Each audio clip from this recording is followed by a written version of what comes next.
everyone, welcome to the Movieception Show. I am Fariba, and we're just about to watch the third episode of House of the Dragon. I am super excited for this episode because I believe this is the episode where we're going to have that time jump to 10 years later. So we're going to see a much more older Rhaenyra and a much more older Alicent, where we're going to start seeing a lot of the clash between the two former best friends kind of start to develop. But I know for the fact that we're going to still see parts of the younger Rhaenyra, so I'm very curious to see how the story is going to go, how they're going to set up the Dance of the Dragon event.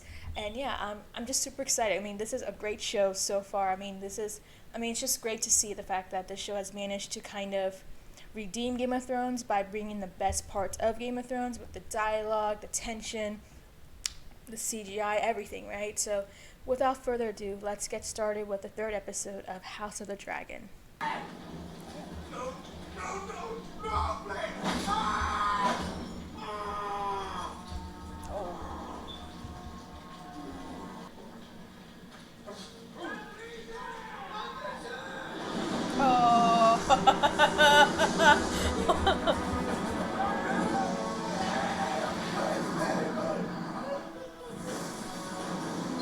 Oh, Daemon. Oh.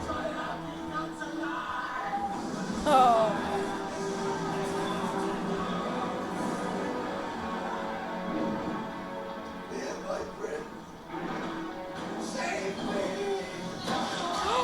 Oh, wow. Okay, well, there goes hope.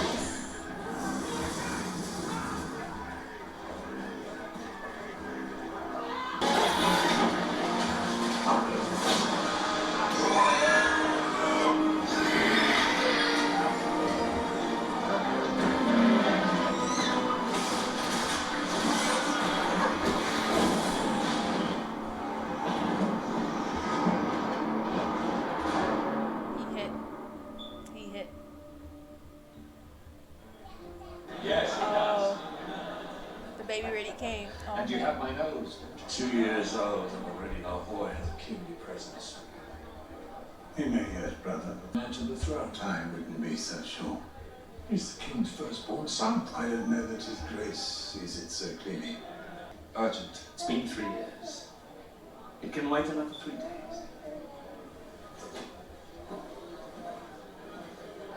Come tell me, where in the seven hells Rhaenyra might be?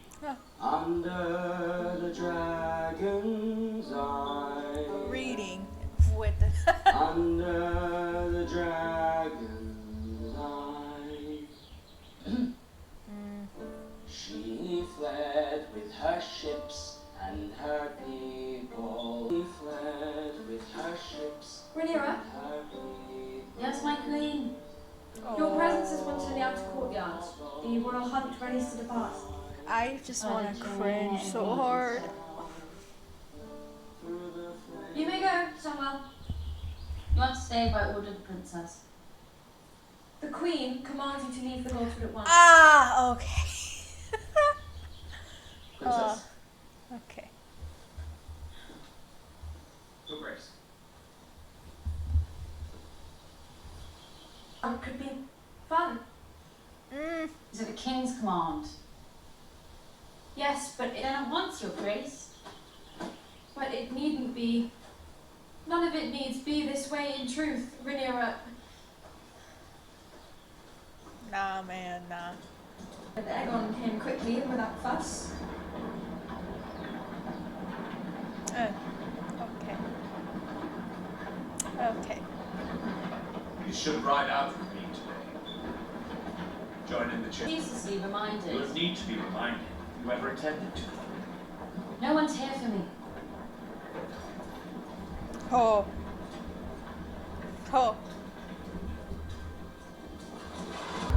Man, I feel for Rhaenyra so bad.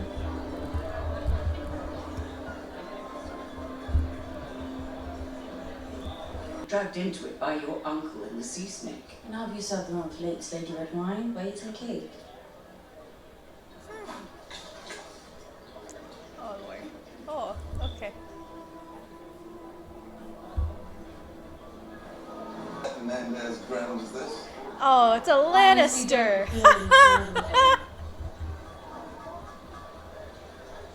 Jason Lannister. Gather back from all the lions. I don't think we've been properly introduced. So I was dragons, of course. I'd do anything for my queen. Or lady wife. Ha. Thank you for the wine. Yeah.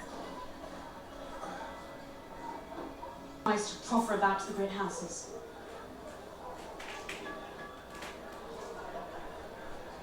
You're of age, Rhaenyra. Jason Lannister is an excellent match. He's arrogant and so serious. Well, I thought you might have that in common. Oh. Since you came of age, I've been slowly drowning in a lake of parchment flung from every corner of the realm. Marriage proposals all. And I have tried, often, to discuss it with you. But you've refused me at every turn. That is because I do not wish to get married. Even I do not exist about tradition and duty, Rhaenyra. Excuse me, Your Grace.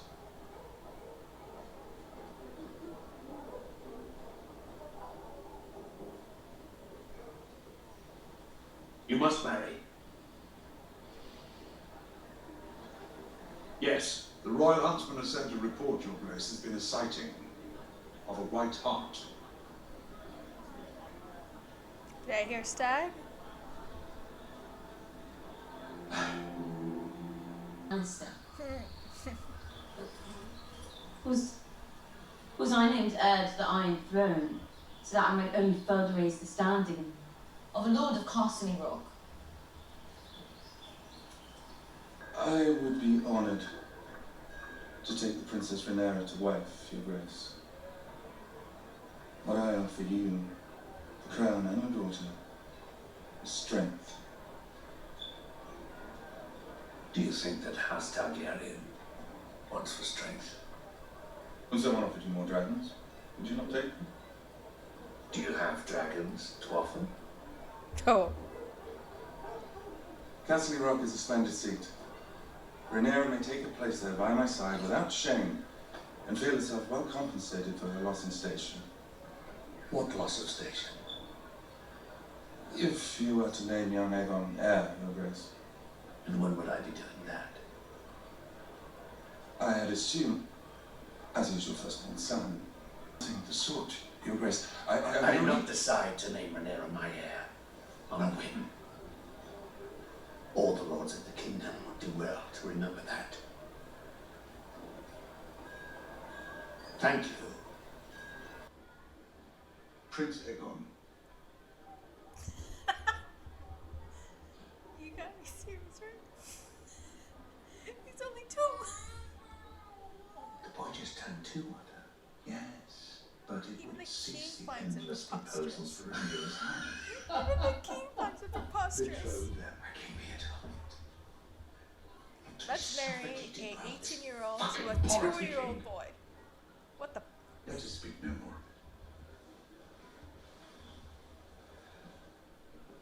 Did he really just say, let's marry a 2-year-old to an 18-year-old? He's really gone mad.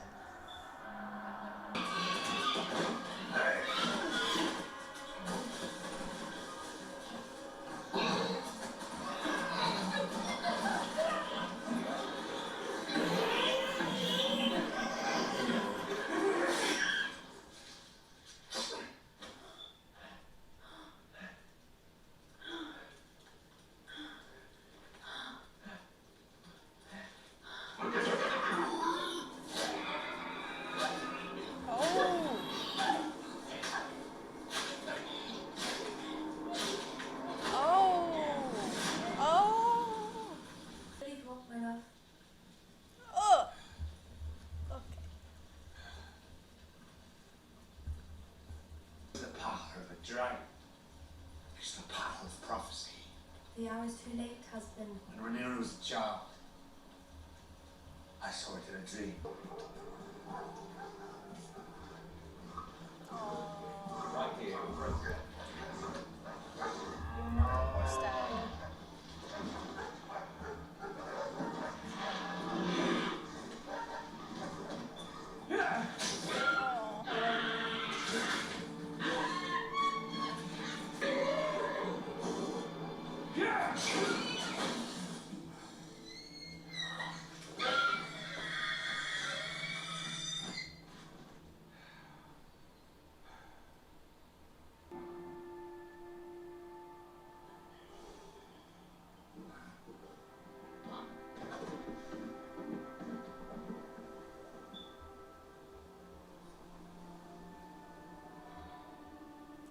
like her better.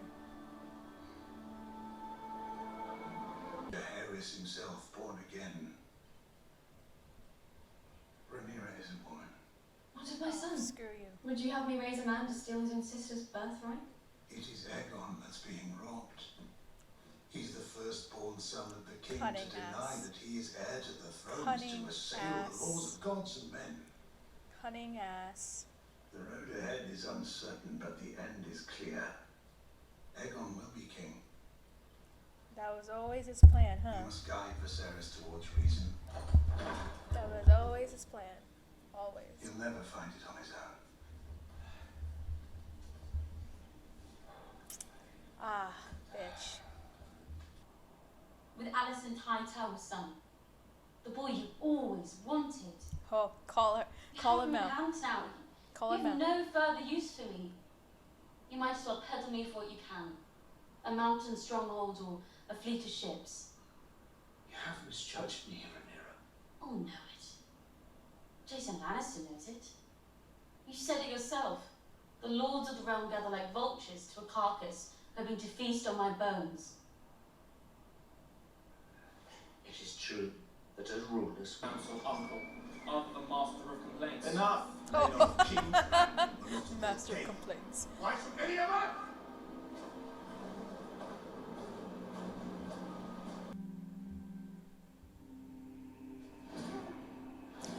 Oh, that's what I thought. That's what I thought. That's what I thought.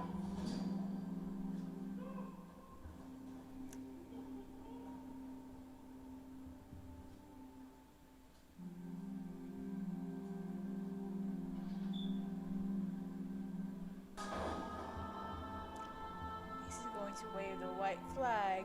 Yep.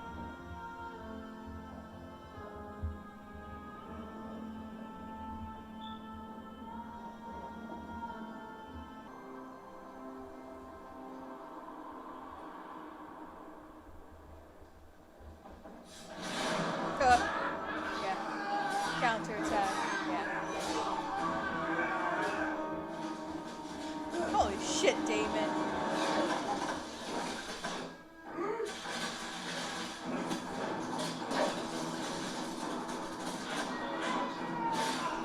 Oh shit. Are you doing this without dragons? What the frick?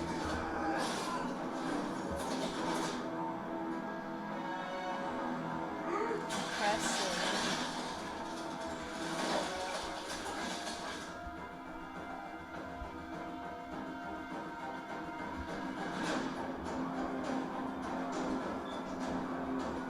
Is he really just single-handedly just killing all of them? Even though he had a freaking dragon?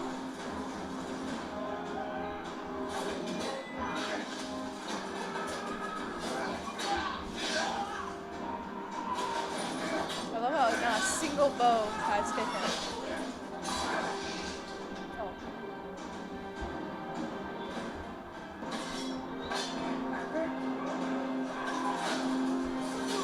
Oh, there you go. There's the bows. There's no way that he could subvert all of them that easily. But damn. That was such a good run though, huh?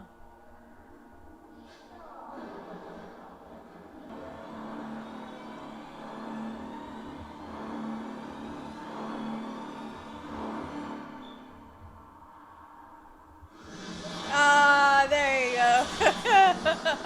There you go. Okay, that's not Minion, that's Valerian. Oh.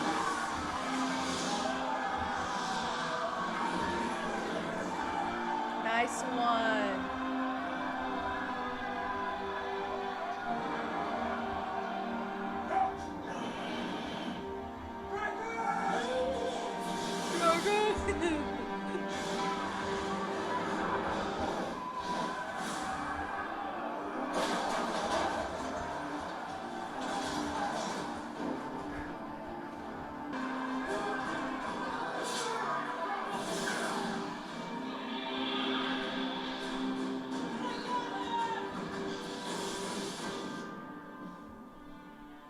It's like, I got a dragon too, bitch. What is that?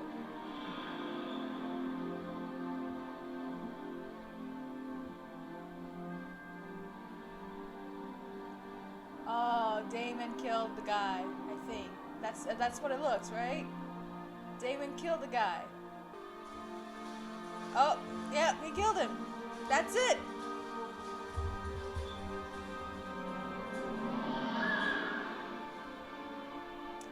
Oh my god, that's his intestines. Oh my god, he's bloody.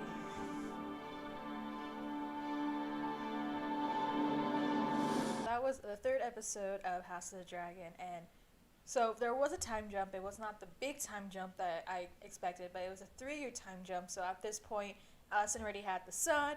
There's already a lot of growing tension going on between Rhaenyra and her father because of the fact that, well, now he has a male heir. Now her succession is now, well, not succession, but her right to the throne has now been challenged in a sense. And you can just see, and I mean, again, this is a great episode that has a mix of a lot of action, a lot of violence, a lot of war, but also the political tension is just phenomenal here. Like, I mean, I just cannot even express how each episode just keeps getting better and better and better. Like, yes, the second episode was great just because it was building up to that political tension, right? But here it's just like we're finally seeing kind of the glimpse of like the whole trajectory of where the show is gonna go, right? For one thing, now that she is like 17 years old, that means that, well, of course now she's being pressured to get married, and a lot of that falls upon the fact that, well, there's kind of the, I guess you can say, misogynistic view of like what a woman's role is. Of course, again, that makes sense in the time period here, that the only thing that a woman is good for is just to get married and have children, which is like, I mean, it's just so great to see how a character like Rhaenyra is trying to challenge all of that and just trying to express how she doesn't want it. And again, like, it just shows how the issues that a lot of women have to deal with, especially those who are a bit more strong-minded and more independent like Rhaenyra. Like, you can just see how the frustration just keeps coming out, and just how this is becoming a conflict with not just like the whole deal with Alicent, but particularly with the king. And that's why I just love the dialogue here, just all the tension that's going on, the political, familial stuff.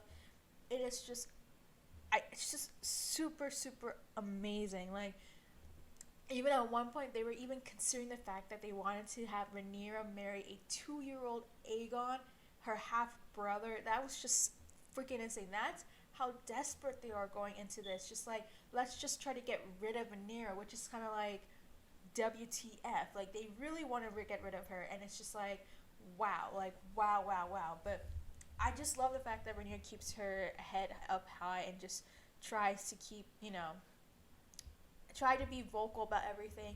I mean, this was just a great storyline to see in terms of the familiar aspects of it. And of course, we see a bit more of the stuff regarding about the Stepstones, and just seeing Daemon and Valeron. I can't pronounce their name, but when we see them, at first it seems like they're losing the battle from the beginning. We even got dragons, which is great, but even with the dragon, it showed that, well, they were still kind of losing. And then just to see just the buildup of that, and then the last 10 minutes or so, just phenomenal. Just to see Daemon go into battle, willing to just take on every sort of wound that's going to come after him. But he's willing to win this battle because the last thing he ever wants is to have his brother's help to, handle the battle and give the win to his brother, right? The whole point of this situation was that Daemon wanted to win this war so that he can show that he's the better ruler, right? And again, the political familial tension, you can just see it all. And then again, the last 10 minutes was just phenomenal. I mean, it's so great to see Lanos, however you pronounce the kid's name, but just to see him have his own glory of, having his dragon and just ablazing all the enemies that are right within, like, wow. It's just, and then just to see the fact that we see a bloody Daemon Targaryen just come out and defeat the leader of the crabs or whatever, right?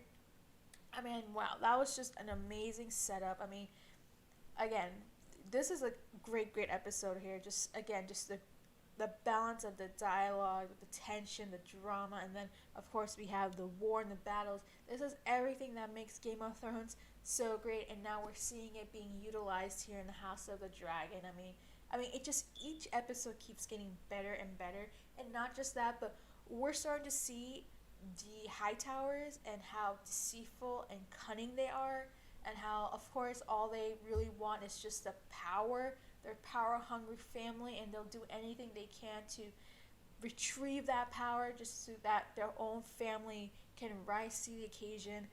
I mean, we already saw a glimpse of that. I mean, even Otto's really telling his daughter, like, well, you know, the heir to the Iron Throne shouldn't be Rhaenyra, but it should be Aegon. Like, just like, wow, like, couldn't be any more like Littlefinger, right? I mean, just again, I mean, just the scheming, the deceit, the drama, everything. I mean, wow, this had everything going on, and I absolutely love this episode. And again, we're only in the third episode, and we still have 7 more to go. And I'm totally waiting to see more of the drama between the two best friends, because, I mean, let's just be honest, that's gonna keep on deteriorating each and every episode. I mean, it's gonna get to the point where it's just completely done with, right? But yeah, no, this is just a great episode. I mean, lots going on, definitely really building up to things, building up the tension that's going on both politically and with the familiar aspects. I mean, again, and it's just, this show keeps on getting better. I just wish it's something that, you know, that would have been Game of Thrones season 8, right? But yeah, I mean, what a great episode. So, what do you think of episode 3? I mean, did you enjoy the mix of everything? Did you love the dialogue? What parts made you shocked?